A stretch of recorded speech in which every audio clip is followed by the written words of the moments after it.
Our world is fractured by an epidemic of loneliness. And I'm not so worried about the stereotypical recluses and hermits that we kind of tend to picture when we, think of that word. I am more worried about the vast majority of us in this room who are lonely and don't acknowledge it, who may not even recognize it in our lives. We often think, I can't be lonely. I know more people than I can keep in touch with. And yet, we report feeling largely unknown. We know more people than any time in history. And yet, we feel very much like we have nobody to confide in. Our social networks just keep growing and growing and growing, and yet so too do our doubts about whether we actually have a safety net and who would be in it should we need it. Modern-day loneliness is not because we need to interact more. It's because we need more intimacy. Case in point, one of my moments of loneliness, I was actually hanging out with 5 of my closest friends. And we had met on a weekly basis. We had taken a few weeks off for the holiday vacation, and we were coming back together and decided to go around the circle and each give a little update on what life had looked like in the last month. And so when it got to the 4th person, the one right before my turn, she said something that reminded somebody of something they had read, which reminded that person of something that their sister had said over the holiday, and you know where this is going. The train left the station, and I had not shared. And I remember thinking, any minute now, one of them is going to say, oh, wait, we should get back to the sharing so we can hear about Shasta's holiday. Nope. And then somebody looked at their watch and said, oh, I didn't realize what time it was. I need to go. And I said, oh, they are going to feel so bad when one of them realizes, wait, we haven't heard from Shasta yet. And they, one by one, hugged me, and we all said goodbye, and we left. And I got in my car, and I was driving away from time with friends, and I have this little, I don't know, you have this, I have a 2-year-old bratty voice in my head. She's got pigtails, and she was all huffy and puffy, and was like, I can't believe it. Seriously? You're the one that's facilitating the sharing time, and then they don't even want to hear from you? You need better friends. I had friends. My loneliness wasn't from lack of friendships. My loneliness was because I didn't feel seen. And friendimacy, the closest relationship we have, friendship intimacy, is where 2 people both feel seen in a safe and satisfying way. I did not feel that. And I am not alone. When I asked over 6,000 people in the last couple of years, how fulfilling are your friendships on a scale of 1 to 10, with 10 being the most satisfying, how close do you feel with your friends? Think about that number for a second. On any of my surveys, anywhere between 50 to 70% of us score a 5 or below. We are not just leaning toward dissatisfaction with our closeness of our relationships. We are 2 to 4 times more likely to put a 1 or a 2 than we are to say we're fulfilled with a 9 or a 10. This is a lot of relationship dissatisfaction. We are hungry for being close to each other. And contrary to popular advice, when this loneliness happens, the answer is not, go meet more people, join a club, make new friends. The answer is actually learn how to develop better friendships. The vast majority of us have never taken a class on how to build relationships. And so I went and I compiled, when you look at all the social scientists and what they're studying, when they look at what bonds any 2 people, who we confide in, what makes 2 people best friends, what makes for a healthy marriage, what builds trust, 3 common denominators emerge. And it's like a formula. You have to have all 3. You can't just have 2 of them. And so I want to unpack all 3 of these. And I use what I call a friendimacy triangle so we can see how they fit together. And at the beginning of all of our relationships, the first requirement is the letter P, and that is positivity. Because how many of you woke up this morning and thought, I wish I just had a few more cranky, whining, manipulative people in my life that made me feel like I was never doing enough?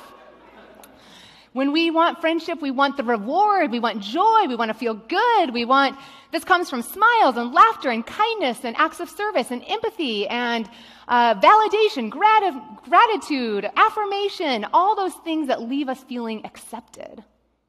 And let's be clear, this does not mean we have to be Pollyanna. We still get to cry on each other's shoulders, and we still get to vent and complain, but social science is telling us that every relationship to stay healthy has to have a ratio of 5 positive interactions for every negative interaction. So that means for every withdrawal you're making from your whining and complaining, you have to be making 5 deposits of joy and reward. requirement for all healthy relationships. The second requirement, the letter C, is consistency. Because we've all met people we enjoy and are positive and have fun being around. But if we never saw them again, that wasn't a friendship. Consistency is the hours logged. It's the history we build. It's the time we spend together. This is where we make rituals and we create patterns. We increase our interactions. This is where we get to know each other. This is actually, as we put consistent time in together, this is actually how we build we start knowing what consistent behavior looks like. This is where trust happens, this one. When we say, I want to trust somebody, we don't ever want to feel like we're walking on eggshells, meaning we don't know how to predict how you're going to respond.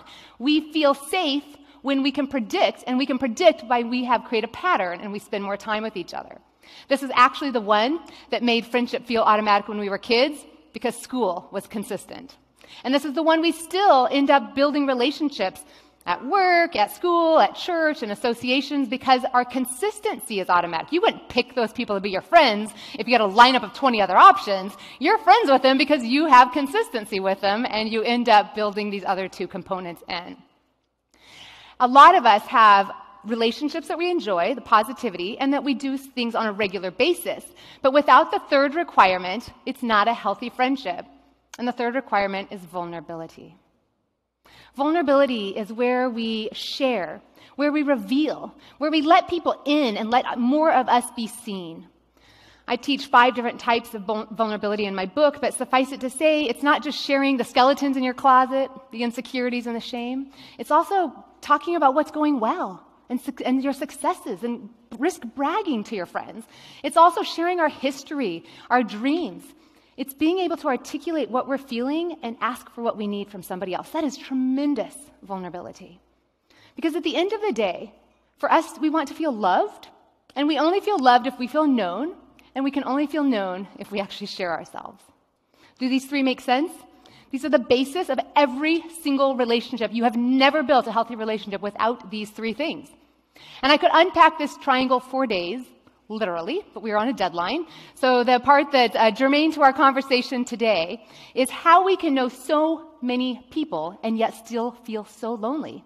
And that is because every relationship starts on the bottom, on our foundation of positivity. No matter how much you think you like somebody or how much you want to be your best friend with them, they all start on the bottom of the triangle. And then our relationships develop as we incrementally increase our consistency and our vulnerability. In other words, the more time we spend, the more we get to know somebody. And so therefore, some of our relationships will move all the way to the top of the triangle. But they go up bit by bit, so you can see how the vast majority of our relationships will be all up and down this triangle. For the ones at the top, that is the one that I have found that when we describe being lonely, it is for lack of having built this top of our triangle. When we are lonely, it is not because we need to add more people to the triangle. While some of us may be in that situation, the most of us, when we're lonely, it is not for needing to add more people. It's for actually needing to move some people up.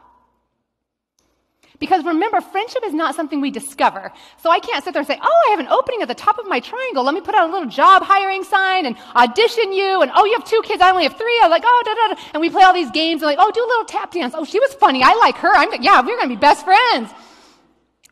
We don't get to put people in there based on whether we like them. This triangle is not about how much we like somebody. This triangle is about how much we practice the 3 requirements of friendship with somebody. And the only way we get somebody to the top of this triangle is by developing those relationships, by practicing these 3 things. So that by the time somebody's at the top of the triangle, we have been vulnerable. We have shown ourselves. We have shared our feelings and shared our stories. We have done consistency. We have built history, and hopefully we've even survived some life changes together so that we have continued to find new ways of being together. And we have increased our positivity so that we know how to love each other in meaningful ways for each other. That's the top of the triangle. And that's our goal, because when we can do that, when we have high vulnerability, then we feel seen. When we have high consistency, we feel safe, and when we have high positivity, it feels satisfying. And that's what we all want. And this is what we're craving, and this is what our bodies are literally dying without. our physical and mental health is so dependent on our connections. Dr. Ornish says, I am not aware of any other factor in medicine than intimacy and love. Not diet, doesn't matter if you had a green smoothie this morning, not smoking, not exercise, not stress, not genetics, not drugs, not surgery, that has a greater impact on our quality of life, incidence of illness, and premature death from how many causes? All. In fact, if we feel lonely, it is as damaging to our bodies as smoking 15 cigarettes a day. It is the equivalent of being a lifelong alcoholic, and more harmful than not exercising, and twice as harmful as obesity. Let that just sink in for a moment. How we answer the question, how loved and supported do you feel, will tell us more about your health 10, 15, 20 years down the road than any other factor. Our former U.S. Surgeon General just came out recently with a statement in the Harvard Business Review. He says loneliness is also associated with a greater risk of cardiovascular disease, dementia, depression, and anxiety. During my years caring for patients, the most common pathology I saw was not heart disease or diabetes. It was what? Loneliness. And he is joining a resounding chorus of voices in medicine and psychology and the social services, all saying they're calling out this epidemic, truly an epidemic. I'm not up here exaggerating. I've been known to do that before. This is not an exaggeration. In fact, some are declaring this to be the #1 public health issue of our time. Because when you think about it, it's bad enough to just think about millions of us being lonely, because that not only affects all these millions of individuals not being as happy and as healthy and having as long of lives and feeling as strong of immune systems as they possibly could, but that also means we have millions of people who are not as practiced at these 3 skills as we would want them to be for solving the problems of our world and dreaming up the solutions we desperately need. I can go down a list, that's a whole nother day. I could go down a list, though, of how every single subject, from addiction, the opposite of addiction is not sobriety, it is connectedness, homelessness, you've got acts of terrorism, almost every single major problem has at its roots lack of relationships. And almost every dream we have and every idea we want to accomplish in the business world, in the political world, I mean, let's look at politics and religion for one hot second. Here's 2 entities that both want to be known for bringing people together and creating unity. And they have broken their relationship with the vast majority of our public for lack of vulnerability and positivity. We have now distrust them and have more fear and frustration. Every organization cannot accomplish what it's meant to be doing without knowing how to build the relationships that matter. We need to be a part of this. The world needs us desperately to know how to be adding more positivity on a regular basis for our leaders, for our customers, for our teams, for our students, for our children, for every single person, so that each person feels seen and valued for who they are. We want to just keep repeating this cycle. These are the things we're being called to practice. These are muscles that can be developed. And I want to do this for the world. And before I can show up in the world and be like, we're here to change the world with love and meaningful relationships, I have to practice it in my own life. So as I was driving home that day, and my 2-year-old was just having her little pity party and just being like, remember, you need better friends. You are too good for these people. Another little quiet but oh so wise voice was trying to get my attention too. She eventually broke through my little sob story, and she said, you know, Shasta, you could have handled that differently too. I was like, excuse me? Seriously, you're putting that on me? That is so not my fault. And she goes, we're not talking about fault. We're talking about connection. You could have just as easily said, hey, before we talk about X, I want to make sure I have a chance to tell you about Y. And you know, your friends would have leaned in and been like, oh, yes. I mean, it's one thing if they were like, oh, no, we are purposely trying to not have you talk. But they would have jumped in, leaned in, and been present. And then you could be driving home, Shasta, feeling connected instead of licking your imaginary wounds. My friends made a mistake. That happens. That's one act of positivity that didn't feel all that great. But at the end of the day, somebody asking about my life is not one of the 3 requirements of relationship. What is one of the 3 requirements of relationship is both people feeling seen, and I had neglected to share. At the end of the day, that's an act of vulnerability to say, I need to speak up for my needs. But that's a muscle I could have practiced building. I can guarantee you that any relationship in your life that is not fulfilling, it is because at least one of these 3 requirements is lacking. You can look at any relationship in your life and identify, oh yeah, that one, well, we hardly ever see each other. It always feels good when we've got the positivity and but it's because we don't have consistency. Or, oh yeah, and you can kind of quickly start identifying exactly which one of these would make the biggest difference for moving your relationships.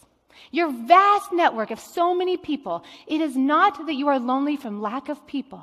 It's you're lonely for intimacy, for frientimacy. And we have the power to move those relationships up. That loneliness is your body saying, I want more connection. And that is one of the most beautiful messages you could ever receive. Why we would feel shame around that is just something I'm trying to change. We should be like, oh wow, that's it. I want more meaningfulness. That's amazing. And I hope today that you now know exactly what 3 things, positivity, consistency, and vulnerability, that you can practice in order to move yourself to greater frientimacy for your sake and for the world.